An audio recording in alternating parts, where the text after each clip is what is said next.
The city held 11 million people. Dr. Lena Vasik knew this because every single one of them left a meal on the table.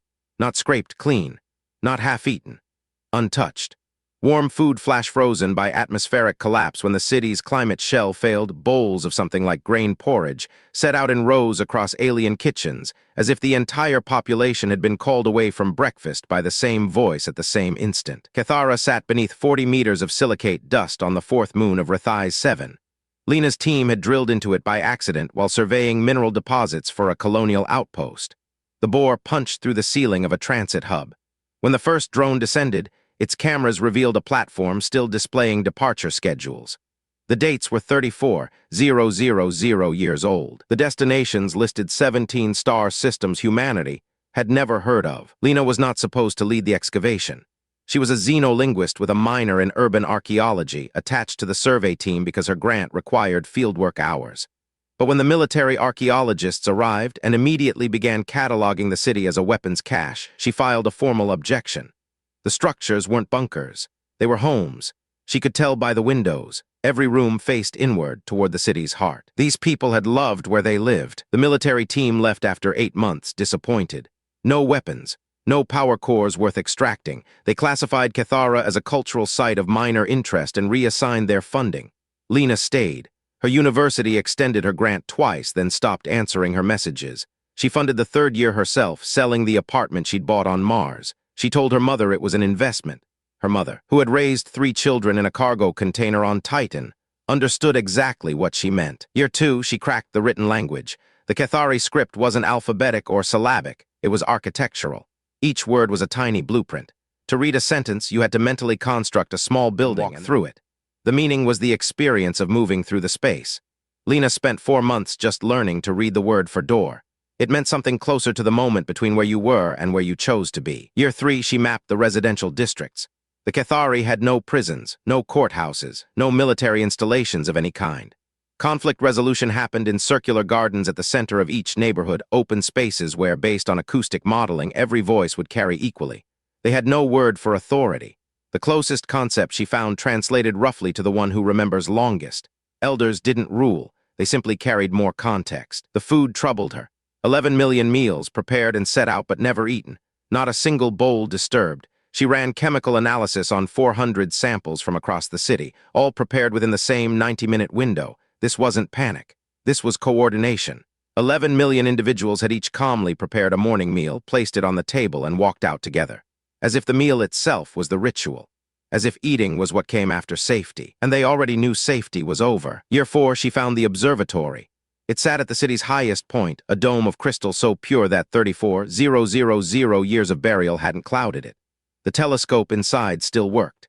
Its last recorded orientation pointed toward a region of space that, when Lena cross-referenced modern star charts, contained nothing. Absolutely nothing. Not even background radiation at expected levels. Something had been there. Something the Kethari had been watching.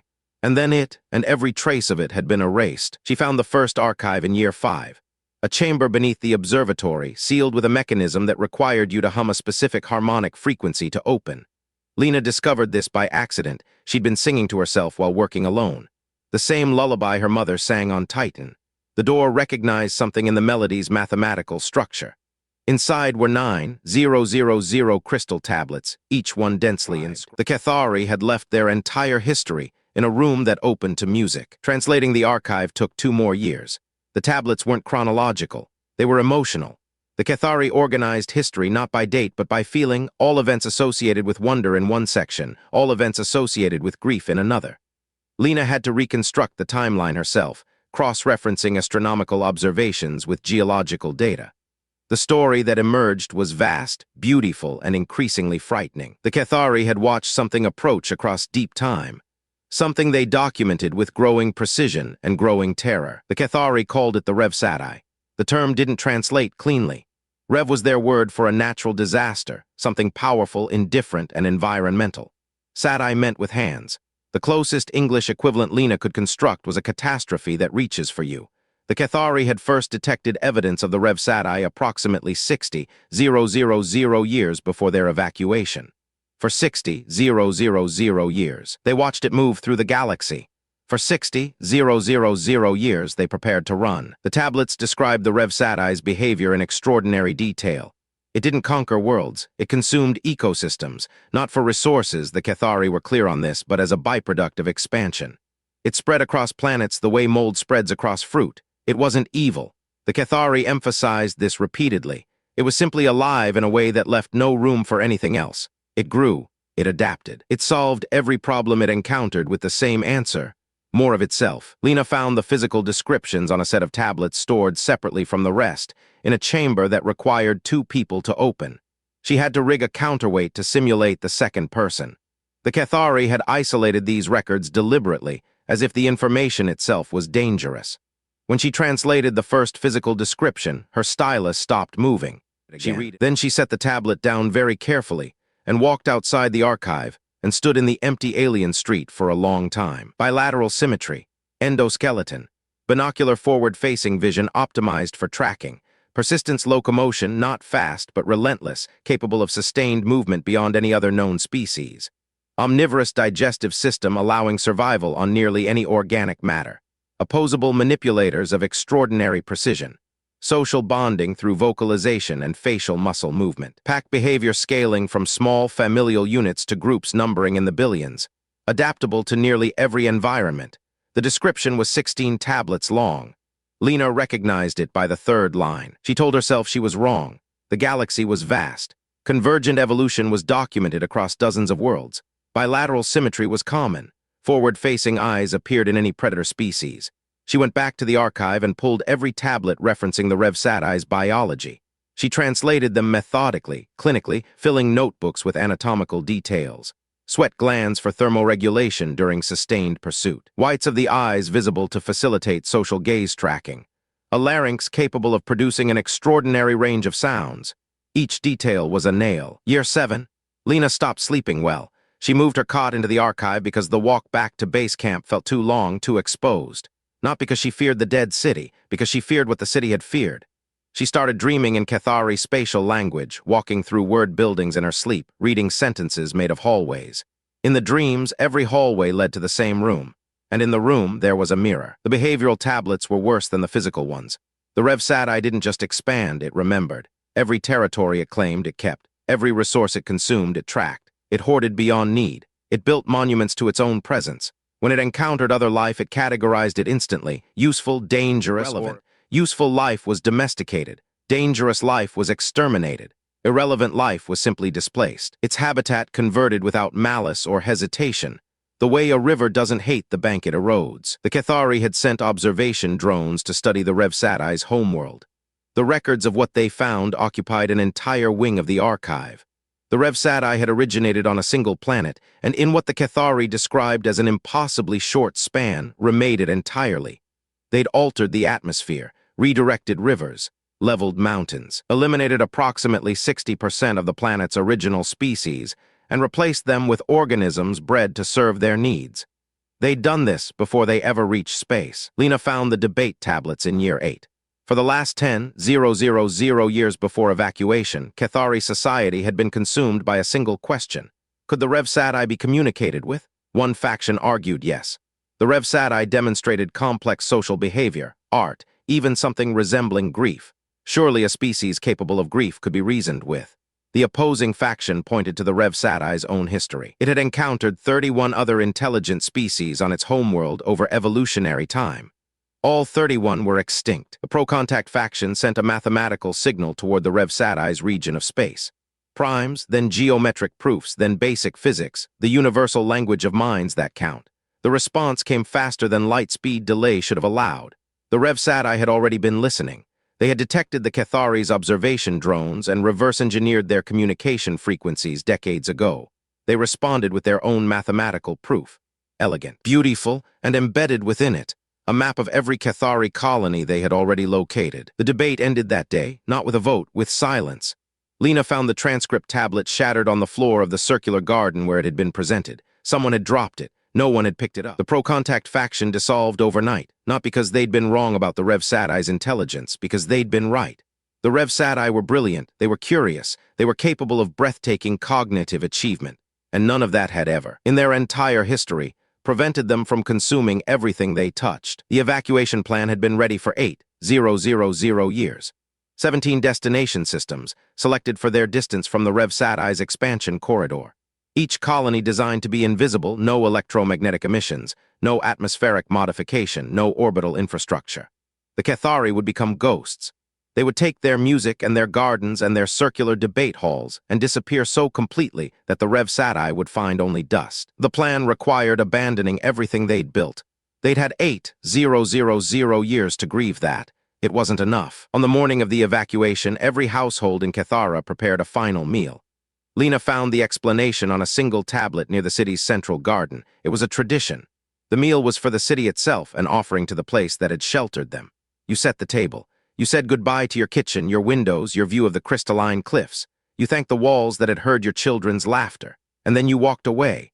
11 million goodbyes all at once. Year 9, Lena compiled her findings. 14 notebooks, 9,000 translated tablets, anatomical descriptions, behavioral analyses, historical records, mathematical models of expansion rates. She requested a presentation slot at the Interstellar Archaeological Congress on Meridian Station. The committee gave her 20 minutes on the last day, the graveyard slot. A xenolinguist from a dead dig on an irrelevant moon. Nobody expected anything. She packed her notebooks into a case her mother had given her and boarded the transport alone. Meridian Station's main auditorium held 3,000 seats. When Lena arrived for her time slot, perhaps 200 were filled. Mostly grads-killing time. A few senior researchers who'd wandered in between panels. Dr. Horace Wen, the foremost expert in convergent xenobiology, sat in the fourth row checking his messages. Dr. Ama Akafardialo, who'd written the definitive text on alien extinction events, was in the back. Already putting on her coat, Lena set her notes on the podium. Her hands were steady. She'd had 9 years to prepare for this. She opened with the food. 200 bowls appeared on the screen behind her, flash-frozen alien breakfasts still in their serving dishes, photographed across a city that hadn't breathed in 34,000 years. The room went quiet. Dr. Akafardialo took off her coat. Lena described the evacuation timeline, the 8,000-year preparation, the 17 hidden colonies, the circular gardens where a civilization debated its own extinction with every voice carrying equally. She hadn't raised her voice once. She didn't need to. She showed them the observatory. The telescope pointed at nothing. She explained what the Kethari had been watching and for how long. She described the archive 9,000 tablets organized by emotion rather than date, a history you navigated by feeling. Several audience members leaned forward. This was good archaeology. Thorough, intimate, strange. A few were already composing questions about the linguistic methodology. They thought this was a story about an interesting dead civilization. They didn't know what was coming. Lena introduced the Revsati carefully. She used the Kethari's own framing, a catastrophe with hands. She described the 60,000-year observation period, the behavioral data, the expansion patterns. She showed mathematical models of how the Revsati consumed ecosystems, not through warfare but through sheer biological pressure. Growth, adaptation, displacement. The audience nodded. They'd seen extinction event data before. Asteroid impacts, gamma-ray bursts, ecological collapse. This was familiar territory. A species drives out a prey civilization, tragic but comprehensible. Then she showed the first anatomical tablet. She projected it raw, the Kethari script in its original architectural form, beautiful and alien, spiraling across crystal. Beside it, she placed her translation. Bilateral symmetry, endoskeleton, binocular vision, persistence, locomotion. She read the details slowly, one by one, without commentary. The room was silent. She wasn't interpreting. She wasn't editorializing. She was just reading an alien autopsy report in a calm, clear voice, and letting 200 intelligent people do the math. Dr. Horace Wen stopped checking his messages. He was staring at the screen with an expression Lena had seen before in her own reflection in the archive 3 years ago. Convergent evolution was his specialty. He knew exactly how many of these features could coincidentally align. Forward-facing binocular vision, common. Persistence locomotion, rare. Sweat gland thermoregulation, extraordinarily rare. Visible sclera for social gaze tracking. He'd published a paper arguing this was unique in the known galaxy. He was now watching Lena prove him right. She showed the behavioral data next. The hoarding, the monument building, the categorization of all other life into useful, dangerous, or irrelevant. The domestication of 60 species on the homeworld. The extinction of 31 intelligent species before spaceflight. She heard a chair creak. Someone in the middle rows had stood up, not to leave, just to stand. As if sitting had become physically uncomfortable, Lena kept reading. Omnivorous, social, vocal, capable of grief, capable of art, capable of coordinating in groups of billions. Dr. Akafordialo was the first to leave. She didn't rush. She gathered her bag with the careful precision of someone trying very hard to maintain composure, pushed her chair in, and walked up the aisle. She paused at the door just for a moment and looked back at Lena. Their eyes met. Akafordialo's expression wasn't anger or denial, it was recognition. The look of a woman who had spent her career studying why civilizations die, and had just heard her own species described as the reason. The exodus was quiet. That was what Lena remembered most. No one argued. No one shouted that she was wrong. They were scientists. They could count the convergent features. They could calculate the probability. One by one, and then in clusters, the audience stood and filed out. A geneticist in the third row removed her glasses and pressed her fingers against her eyes for a long time before standing.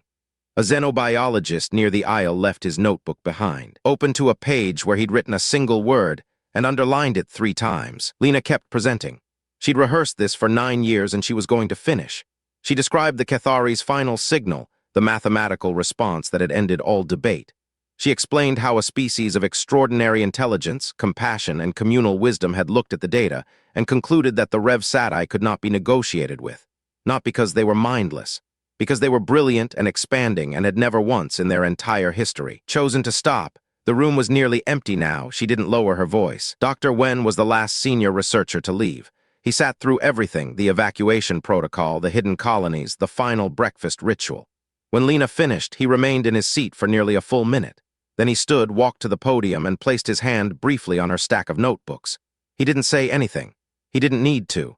He'd spent 40 years arguing that humanity was biologically unique in the galaxy. He'd never considered what that uniqueness might mean to everyone else. 7 people remained in the auditorium. 4 were graduate students who looked like they'd been struck. 2 were maintenance staff who'd stopped to listen. 1 was a journalist from the Meridian Science Bulletin who'd been recording the entire time and was now staring at her device as if it contained something radioactive. Lena stood at the podium in the silence that 193 empty chairs create. She had 1 tablet left to discuss, the one she'd saved for last. The final tablet had been found not in the Ark but in a children's school, mounted on the wall of a classroom for students roughly equivalent to 8-year-olds. It was a lesson. The Kethari taught their children about the Rev Sati the way human children learn about earthquakes, as a natural force to be understood, not hated. The tablet's last line translated to something Lena had carried in her chest for 3 years. They will not come because they are cruel. They will come because they are alive, and alive things grow, and growing things need room. Lena packed her notebooks after the auditorium emptied completely.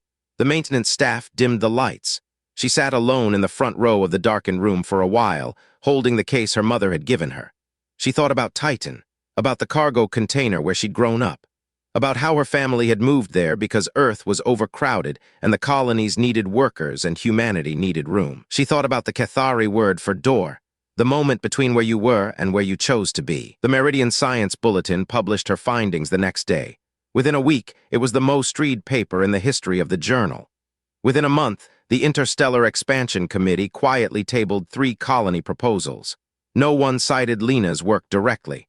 No one said the word Rev Sati in an official session. But the proposals died anyway, smothered by a silence that had settled over every committee room and lecture hall, where someone had read about 11 million uneaten breakfasts. Lena returned to Kethara. She reopened the archive. She began translating the tablets she hadn't reached, the ones filed under the Kethari emotion closest to hope. There were more of those than any other category. An entire civilization that had watched its own extinction approach for 60,000 years, and still, when they organized their history, the largest room was reserved for hope. She set a meal on her workbench each morning before she began. She never ate it until the day's translation was done. Some rituals, she decided, were worth borrowing from the dead.